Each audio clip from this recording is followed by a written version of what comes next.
Sa isip ni Lu Zeng, lumabas ang ideya ng paglalantad ng katotohanan, ngunit agad niya itong tinanggihan dahil ang layuning ito ay masyadong malayo at hindi praktikal para sa kanya sa ngayon.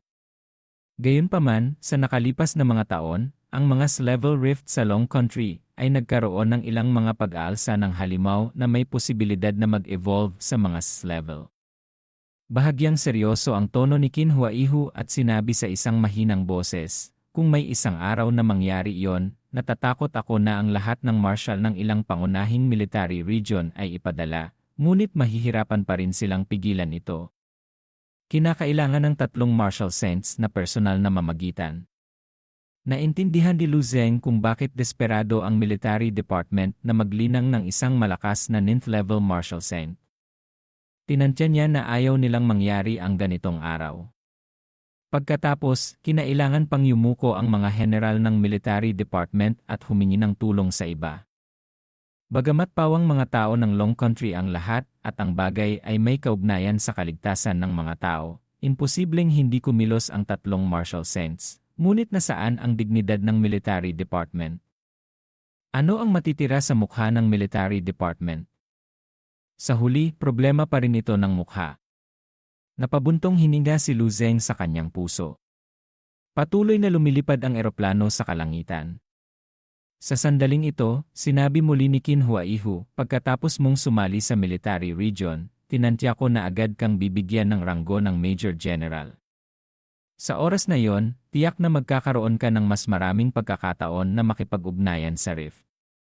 Kami na palaging nakatayo sa surface frontline ay talagang may kaunting pag-unawa sa sitwasyon sa loob ng rift."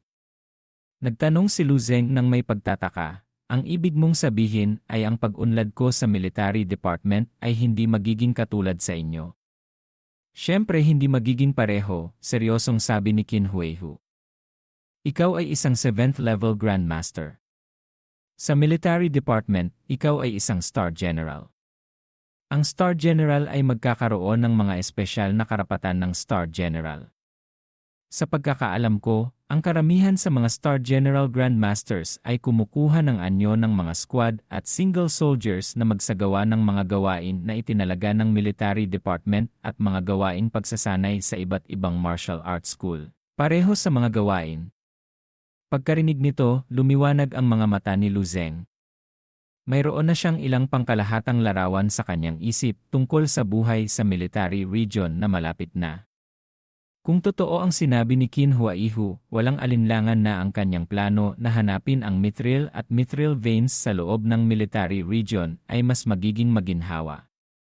Sa pag-iisip tungkol dito, tama rin ito, dahil ang 7th level Grandmaster Strong ay hindi magkakaroon ng maraming epekto sa battlefield.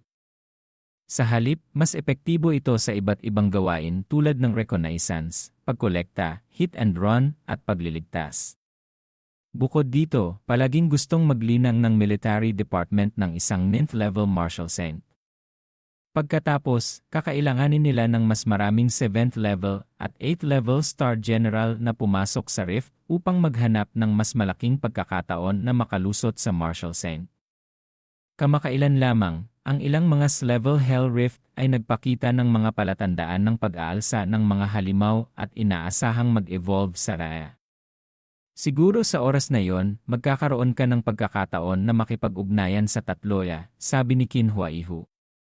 Ang layuning ito ay masyadong malayo sa aking kasalukuyang antas. Hindi ito praktikal. Si Qin Huaihu at Lu Zeng ay nag-usap kaswal. Natuklasan ni Lu Zeng na si Qin Huaihu ay isang taong maraming sinasabi. Maaaring dahil sa hindi siya karaniwang nakikipag-usap sa iba sa frontline. Gusto niyang mamatay sa pananabik. Nagkwento rin si Qin Huaihu kay Lu Zeng ng ilang kakaibang bagay tungkol sa Star General List at ang iba't ibang strong sa military department na nagbigay kaalaman kay Lu Zeng. Lumipas ang panahon ng hindi namamalayan. Habang nag-uusap ang dalawa, biglang bumukas ang pinto ng kabin sa likuran. Isang sundalo na may dalang sandata at nakasuot ng battle uniform ang mabilis na pumasok. Hindi maganda. Ang depensa ni Du Shuzuo ay may 7th level na halimaw. Humihingi sila ng tulong. Nang marinig ito ni Lu Zeng, sandali siyang nag-isip at sinabing, "Oh, 7th level na halimaw." Pagkatapos, bumaling ang binata kay Qin Huaihu at nagtanong, gaano kalayo si Du Shuzo dito? Sagot ni Qin Huaihu, hindi masyadong malayo. Maaari naming marating ito sa loob ng 3 minuto. Nanigas bigla ang mga mata ni Qin Huaihu nang mapagtanto niya kung ano ang gagawin ni Lu Zeng. Sandali. Gusto mo bang Diretsong sabi ni Lu Zeng, tama. Maaari mo ba akong ipahiram ng isang pares ng sapatos? Kailangan ko ng pinakamagandang kalidad. Natigilan si Qin Huaihu.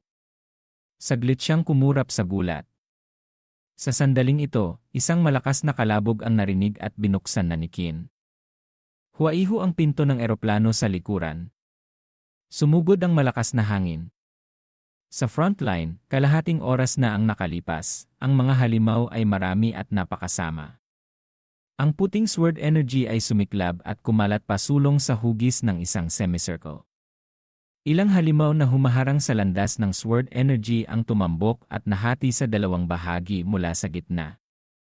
Ang itaas na bahagi ng katawan ay dahan-dahang dumausdos pababa, ngunit sa kabila nito, ang mga halimaw na ito na may nakakatakot na anyo ay nagpumiglas sa lupa ng higit sa kalahating minuto bago tuluyang mamatay.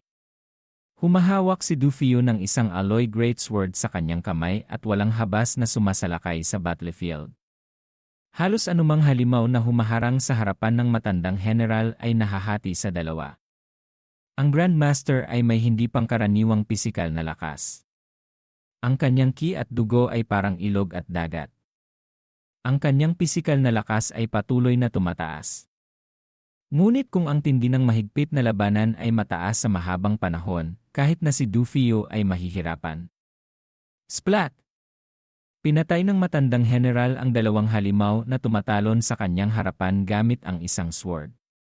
Pagkatapos, bumalik ang kanyang figura sa sentro ng defense line na pansamantalang itinayo mula sa sports stadium. Huhuhu! Isang kamay ang nakasuporta sa kanyang sword at humihingal si Du Fiu. Natapos na kaya ito? Sa sandaling ito, agad na nag-abot ang isang sundalo na nakasuot ng battle uniform ng isang malaking bote ng tubig. Ang hirap mo na, Marshal. Uminom ka ng tubig. Sige, salamat. Tinanggap ni Du Fiu ang bote ng tubig at iniunat ang kanyang ulo upang inumin ito ng malinis. Pagkatapos uminom ng tubig, hindi na siya nag-abala pang punasan ang kanyang bibig at dali-daling nagtanong, nasaan na ang reinforcements? Tumango ang sundalo at sinabi, ang reinforcements ay sunod-sunod na dumarating. Sa palagay ko, ang tense na sitwasyon ay maaari nang maibsan. Sumimangot si Du Fiu at sinabing, nasaan na ang Star General Squad para sa reinforcements? Ipinakita ng sundalo ang ilang pagkatakot. Sinabi ng military department na kailangan nating magtiyaga. Hindi bababa sa 2 araw bago dumating ang Star General Squad. Putangina! Bihira magmura si Du Fiu, ngunit sa pagkakataong ito, nagitngit siya at sinabing, 2 araw. Lumalabas na ang mga 6th level at 7th level na halimaw at parami ng parami. Kung hindi tayo susuportahan ng Star General Squad at umasa lamang sa dibisyon na may ordinaryong lakas, paano natin mapapanatili ito? Ang middle level at low level na martial artist na nakikipagtulungan sa mga hot weapon upang bumuo ng defense line ay maaaring labanan ang mga low level na halimaw, ngunit sa sandaling lumitaw ang mga 7th level na halimaw o higit pa, parang nilalagas nila ang papel. Hindi sila mapipigilan ng mas maraming ordinaryong sundalo. Ngayon, lahat ng mga halimaw na lumalabas ay mga 5th level at 6th level.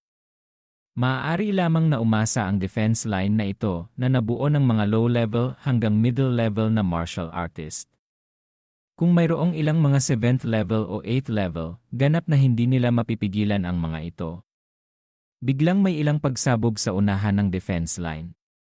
Sumeryoso ang ekspresyon ni Du Fiu at mabilis na tumalon sa isang mataas na lugar. Nang tumingala siya, nakita lamang niya na sa isang defense line na hindi kalayuan sa defense line ng matandang general, 2 figura ang sumugod palabas na parang mga espada. Ang isa sa kanila ay sinipa ng husto ang kanyang kamao sa bilis ng hangin. Saan man siya dumaan, tumalsik ang bawat piraso ng dugo. Ang isa pang figura ay mas nakasisilaw. Ang mga sandata na parang tinik ay lumutang sa paligid ng kanyang katawan, pagkatapos ay bumibilis at dumadaan sa mga halimaw. Nag-iwan ng maraming butas ng dugo sa katawan ng bawat halimaw. Mabilis na kumilos ang dalawang tao at nilinis ang isang maliit na bahagi ng mga halimaw na nagpapahintulot sa mga ordinaryong sundalo sa harapan ng defense line na magkaroon ng maikling panahon upang huminga. Maraming tao ang nagyawan para sa dalawang tao at bahagyang tumaas ang moral. Mabilis na bumalik ang dalawang tao sa defense line na inilalantad ang dalawang tao, isang lalaki at isang babae, na bahagyang maputla ang kanilang mga mukha. Tumitig si Du Fio sa dalawang tao at bahagyang tumango sa kanila ng may kasiyahan. Ang dibisyon na ito ay nakapagpigil sa matagal na panahon sa frontline dahil sa wastong pamumuno ni Du Fio at dahil sa ilang mga instructor. Lalo na ang dalawang instructor na pinangalan ng Dong Qingsu at Qin Xiaojun. Mayroon silang kilalang pinagmulan at mahusay na talento. Sa maikling panahon, ipinakita nila ang kanilang talento sa battlefield. Binati ni Qin Xiaojun at Dong Qingsu si Marshall. Tumawa ang matandang general na si Du Fio, "Haha, salamat sa inyong dalawa nitong mga nakaraang araw. Kung hindi ko sana kayang tiisin ito ng matagal." Nag-usap-usap ang mga sundalo. Tignan mo, mahigit 30 taong gulang pa lang sila at nakarating na sila sa peak ng 6th level. Sa loob ng 2 taon, maaaring lumitaw ang 2 star general sa dibisyon na ito. Sa oras na yon, mas ligtas tayo. Maganda yan. Tutal, si Marshall ang responsable sa mga 6th level na halimaw at kami ay nakikitungo lamang sa maliliit na halimaw. Sinuri ni Dong Qingsu ang sitwasyon sa matandang general. Kakarating lang namin ng balita na magkakaroon ng reinforcements sa loob ng 2 araw. Batay sa sitwasyong ito, dapat naming malampasan ito. Tutal, tapos na ang surge ng halimaw. Tumango ang matandang general, "Tama, tinantya ko na magkakaroon ng bagong surge ng halimaw bukas." Sa sandaling ito, biglang may sunod-sunod na nakakatakot na sigaw sa unahan ng depensa. Umuga ang langit at lupa. Ano ang sitwasyon? Napansin ni Du Fio ang mga sigaw na ito. Dali-dali na tumingin ang matandang general at agad na kumunot ang mga mata nito. Hindi maganda. Zhao Yuan. May malalayong sumisiklab na gintong kapangyarihan. Ito ang pagsugod ng rift. Sa sandaling ito, nabasag ang lupa at bumukas ang pasukan ng cave. Nakita lamang niya na may 3 higanteng halimaw na may taas na 1 metro na lumabas mula sa rift. Ang isa ay may anyo ng isang unggoy. Ang buong katawan ay natatakpan ng mahabang itim na buhok, lumalabas ang mga pangil, at ang mga mag-aaral ay ginintuang. Ang isa pa ay may katawan na parang isang praying mantis. Nagniningning ang buong katawan sa dark metallic gloss. Ang isa pa ay may napakakakaibang hugis. Ang mas mababang katawan ay isang mabalahibo at matipuno na mga binti ng hayop, ngunit ang itaas na katawan ay parang pugita at tumutubo ang 18 malalakas na tentacles. Ang 3 halimaw na ito ay may laki na parang isang maliit na bundok. Sa sandaling lumabas sila, nakuha nila ang pansin ng lahat sa battlefield. Ang kanilang buong katawan ay naglalabas ng power field na nagpapapangit sa hangin at direktang itinapon ang mga kalapit na halimaw. Parang hari sila sa mga halimaw at mabilis na tumatakbo patungo sa defense line na ito. 7th level na halimaw. At 3. Si Qin Xiaojun, na may dugo sa kanyang mukha, ay maputla at nanginginig habang sumisigaw. Hindi lamang siya nagpakita ng gulat, marami sa mga narito ang may napakapangit na ekspresyon at nagpakita ng malalim na takot sa kanilang mga mata. Direkta niyang nakita ang eksenang ito at naggitngit, "Sumpa. Totoo ba ito? Paano natin mabubuhay?" Nag-isip si Dong Qingsu ng may pag-igting, hindi maganda. Ang moral na kakaangat pa lang ay naisantabi na sa isang iglap. Pagkatapos makipaglaban ng napakatagal, Hindi isa o dalawang beses na lumitaw ang mga 7th level na halimaw, ngunit sa tuwing lumalabas sila, ito ay isang bangungot para sa mga sundalo sa defense line. Naggitngit ang matandang general at bumulong. Kahit na nakikipagtulungan siya sa ilang instructor at nakapagpatay ng 7th level na halimaw sa bawat pagkakataon, ang 7th level na halimaw ay maaari ring magdulot ng napakalaking casualties bago mamatay. Maraming sundalo ang namatay sa kabuluhan na dulot ng 7th level na halimaw. Lubha na silang nalungkot nang makatagpo nila ang isang 7th level na halimaw noon, pabayaan na ang may 3 7th level na halimaw na lumilitaw ngayon. Nakakainis. Titig na titig si Dufio sa 3 7th level na halimaw at mahinang sumumpa. Hinigpitan ng matandang general ang alloy greatsword sa kanyang kamay, ngunit naramdaman niyang malamig ang hawakan ng kutsilyo at napakabigat ang talim. Kahit na si Dufio ay nasa kanyang peak state, wala siyang ganap na kumpiyansa na mananalo sa 3 7th level na halimaw. Hindi sinasadyang tanong ni Dufio sa kanyang sarili, kailangan bang mamatay ang matandang ito dito? Hinawakan ng mahigpit ng matandang lalaki ang greatsword at suminghal, mga kapatid, huwag masyadong mag-isip. Lahat ng firepower attack. Kung gusto mong mabuhay, subukan mong salakayin ang lahat. Lahat ng martial artist sa ika-6 na antas at mas mataas ay maghanda na sumunod sa akin upang makipaglaban. Layunin ang 3 7th level na monster. Sa isang utos ni Dufio, nagsimulang lumiwanag ang maraming hot weapon sa defense line. 12 ng mga machine gun na nakalagay sa defense line ang naglabas ng mga streak ng apoy. Ang mga self-propelled howitzer, grenade launcher, missile launcher, at tank ay patuloy na nagpaputok. Ang firepower ay nagsalubong sa isang lambat na parabang isang buhawi na tumatangay sa battlefield. Inilahad ni Qin Xiaojun ang kanyang bibig at umubo ng 2 beses. Tumingin siya sa kanyang palad na nadungisan ng madilim na pulang dugo. Padaskol niya itong pinunasan sa kanyang combat uniform. Sumpa, kung nalaman ko lang na may 3 7th level na halimaw, hindi sana ako nagmadali tulad nito ngayon. Pagkasabi nito, tumingin siya kay Dong Qingsu sa tabi niya, at biglang nagulat na sumigaw, "Qingsu, bakit ganito ang laki ng mga mata mo na? Parang mata ng kuneho." Tinitigan ni Dong Qingsu si Qin Xiaojun ng masama gamit ang kanyang mga mata na puno ng mga mata ng dugo, "Umalis ka. Naubusan na lang ako ng mental power. Hindi ba nasaktan ka rin sa buong katawan mo?" Alam din ni Qin Xiaojun na ito ay isang senyales na ang mental power ni Dong Qingsu ay lubhang naubos. Kahit na mayroon siyang mga gamot upang maibalik ang mental power, hindi niya magagamit ang mental power ng tuloy-tuloy at madalas sa loob ng maikling panahon. Sinadya lamang na nagulat si Qin Xiaojun dahil gusto niyang pagaanin ang tensyon sa atmosfera. Tumingin si Qin Xiaojun sa unahan, kumibot ang kanyang mga labi, at sinabing, "Nagbibiro lang ako. Huwag mo itong seryosohin." Tama, narinig ko na pupunta dito si Little Lu Zeng sa loob ng ilang araw. Ano kaya kung nagmamadali siyang pumunta sa military region para hanapin tayo, ngunit nakita niya ang ating mga bangkay? Sa pag-isip ko sa eksenang iyon, nakaramdam ako ng pagkatakot.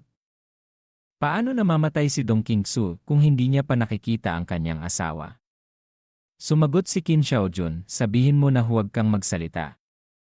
Kung mas madaragdagan mo ang pagkakataong mabuhay ng bahagi." Sumang-ayon ng masunurin si Qin Xiaojun, "Okay, mananahimik na ako. Tutal, hindi pa ako sapat na nabubuhay at ayokong mamatay." Muling umalinggaw ang boses ni Dufio, "Lahat, maghanda at itaas ang mga greatsword sa iyong mga kamay." Sa pag-uutos ni Dufio, sumugod sila.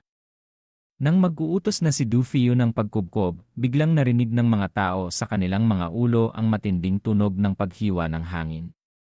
Ang tunog ng paghiwa ng hangin ay nagsimula mula sa maliit hanggang sa malaki, na para bang may bumagsak mula sa kalangitan. Ang maraming tao ay walang pag-isip na tumingala at tumingin. "Ano yon?" Nagulat din si Qin Xiaojun. Iyon eh. Nakita ko lamang na may isang itim na figura na nababalot ng apoy at dumadaloy na mabilis mula sa kalangitan. Ito ay parang isang bulalakaw. Ang postura sa likuran ay naglabas ng mahabang buntot ng apoy na napakaganda. Itinuro ng ilang matalas na tao ang kumpol ng apoy at sumigaw, ito ay isang tao sa loob. Si Dong Qingsu ay parang may pamilyar na pakiramdam, ngunit dahil sa kanyang naubos na mental power, hindi niya makita kung sino ito. Namumula ang kanyang mukha at bumulong, hindi kaya siya yon. Bumaba ang kumpol ng apoy sa parami ng paraming bilis. Ang distansya mula sa lupa ay papalapit na. Ang kumpol ng apoy ay patungo sa 7th level na halimaw. Nag-alala si Dong Qingsu, hindi maganda. Ang posisyon kung saan siya bumagsak ay ang posisyon ng 7th level na halimaw. Napakadelikado. Nagtanong si Qin Xiaojun kay Dong Qingsu nang may pagtataka, Qingsu, kilala mo ba yan? Sino yan? Sa sandaling ito, ang kumpol ng apoy, na parang bumabagsak na bulalakaw, ay biglang bumilis. Sa isang iglap, lumihis ito sa itinakdang landas.